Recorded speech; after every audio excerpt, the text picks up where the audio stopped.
Stephen Smith. I'm with Christian Leadership Partners.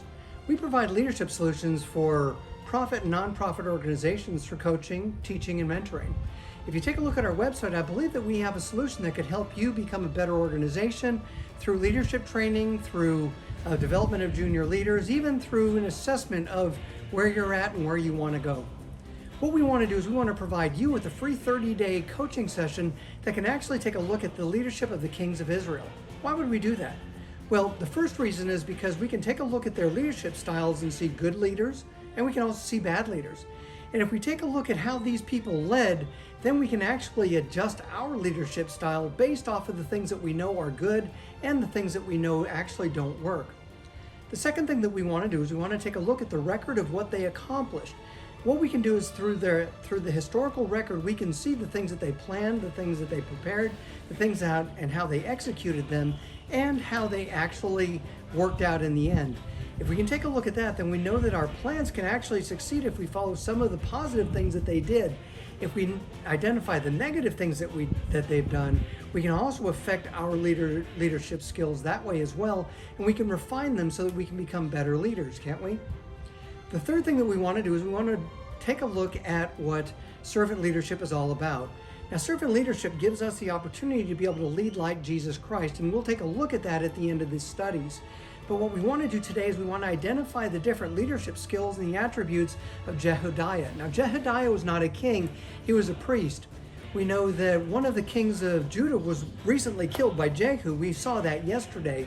And what we want to do is we want to take a look at how this priest actually took the next 6 years and prepared for the next king of Israel. And what happened is that he was a really pretty good king. This king ended up taking over at the age of 6, and yet Jehoiada continued to guide and mentor and lead him to being successful, even to the point of when he died, the other king ended up going off the deep end. But what we want to do is we want to identify how this coach, how this teacher, how this mentor actually did the things that he wanted to do. This is what 2 Chronicles 22:11 and 12 say. But Ahaziah's sister, Jehoiada, the daughter of King Jehoram, took Ahaziah's infant son Joash and stole him away from among the rest of the king's children who were about to be killed. She put Joash and his nurse in a bedroom. In this way, Jehoshaphat, wife of Jehoiada, the priest, sister of Ahaziah, hid the child so that Ahitub could not murder him. Joash remained hidden in the temple of God for 6 years while Ahitub. So what we want to do is we want to be able to see that Jehoiada actually hid this child away. He took the plans and he knew what God wanted to happen, and he knew that this young king, Joash, needed to become king, and he also needed to be trained up. So from the age of 1 all the way to the age of 6, he took the opportunity to be able to train him. We read this in 2 Chronicles 23:1. In the 7th year of Ahitub's reign, Jehoiada the priest decided to act. He summoned his courage and made a pact with 5 army commanders, the sons of Joram, Ishmael, son of Jehoram, Izriah, son of Obed, Mahida, son of Edahiah, and Elishaphat, son of Zichri. So we see that he made this pact. He actually went through and he identified who was on his side. He gathered people together that had a like mind with him and wanted to accomplish what he wanted to do. As he built this team, he surrounded himself with like-minded individuals. Who are we surrounding ourselves with in our leadership positions? If we can do that, we know that we can and we will succeed in everything that we set our hands to, because it's not just us doing this, it's those who are all around us as well. So we want to make sure that we're going on and we're taking a look at how we want to do this. So now we've established these people who are around us and who are supporting us in our task. The next thing that we want to do is we want to actually take our plan and put it into execution. What happens is that we set our plans up for success. We can't plan for every single contingency, but what we can do is we can plan for about 80% of a resolution. Once we get to that point, then we want to make sure that we're leading with enough flexibility to be able to accomplish the task that we have set before us. Let's see how Jehoiada did this.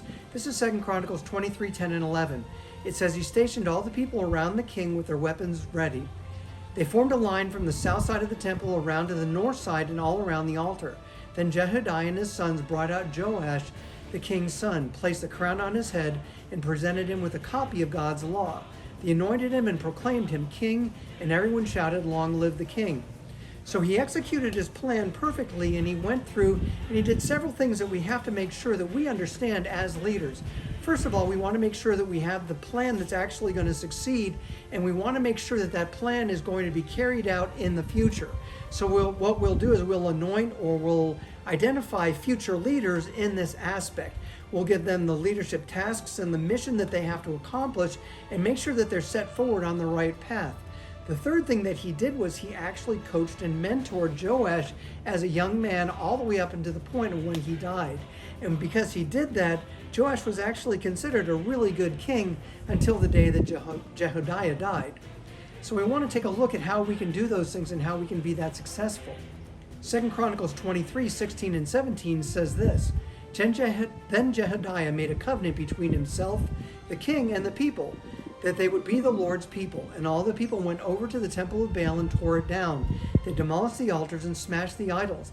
They killed Mattan, priest of Baal, in front of the altars. So what we see here is that Jehoiada actually made a pact or a covenant with the leader that was put in place. So as new people are put into place and new leadership is made there, we make a covenant to accomplish a specific task. We want to make sure that those tasks are laid out for not only the leaders, but also the subordinates.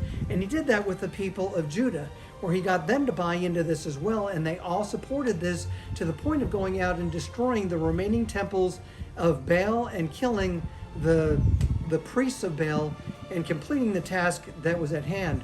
So in one generation, Jehu in the north killed all of the Baal worshippers and all the temples of Baal up there.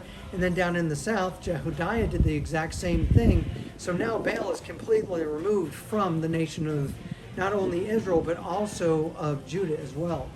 So what we want to do is we want to take a look at how Jehoiada did all this. And we can see that Jehoiada actually influenced Joash in every single thing that he did, all the way up until about the age of 18.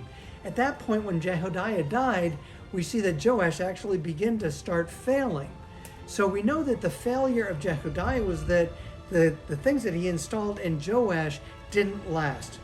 Now, there's some point that we have to identify why is it that our subordinate leaders do not succeed when we're not there with them. We want to identify their failures and what's going to keep them from from completing the task when we're not there. If we can identify what those things are, then we know that we can make sure that success is going to follow along even when we're not present. So we want to make sure that those leaders are able to be able to do that. 2 Chronicles 24:2 says this: Joash did what was pleasing in the Lord's sight throughout the lifetime of Jehoiada the priest. So what we see is that once he died, everything was over. There was a new game on, and Joash actually became a pretty evil king, and he fell into idol worship, and he actually brought back pagan worship and all the things that they didn't want to do. So we see that Jehoiada's successes were that he was faithful to the one who would be king. He was faithful to the leaders, even though they weren't quite ready to take over leadership positions. He remained faithful in everything that he did. He also organized an army of priests and people of Judah. So he did this organization in a proper way and got this all together and made sure that they were ready to execute the plan and the thing that he had in store for them before actually executing that specific plan. So we want to make sure that we as leaders can actually do that. Now, he did have some failures. He failed when we see that once he passed away, the leaders underneath him weren't able to successfully accomplish the task at hand. So how can we do this? So we want to identify who we are loyal to within our organization. We want to make sure that our loyalty goes on and meets the needs of where we want to be, and make sure that we're following along with every single task that we want to do as far as what we want to do within our leadership. The next thing that we want to do is we want to identify the best way to work together with those with whom we're loyal to. Now, there are certain tasks and certain things that we know that they're actually quite good at. We want to make sure that we're supporting them in those things and how they're doing those. And if we can do that as subordinate leaders, then we know that eventually we're going to be able to move forward and be successful in our own leadership ventures. But in the meantime, I really do encourage you to take these leadership tools that we're providing you with, go out and be somebody special. Be that leader that you were meant to be.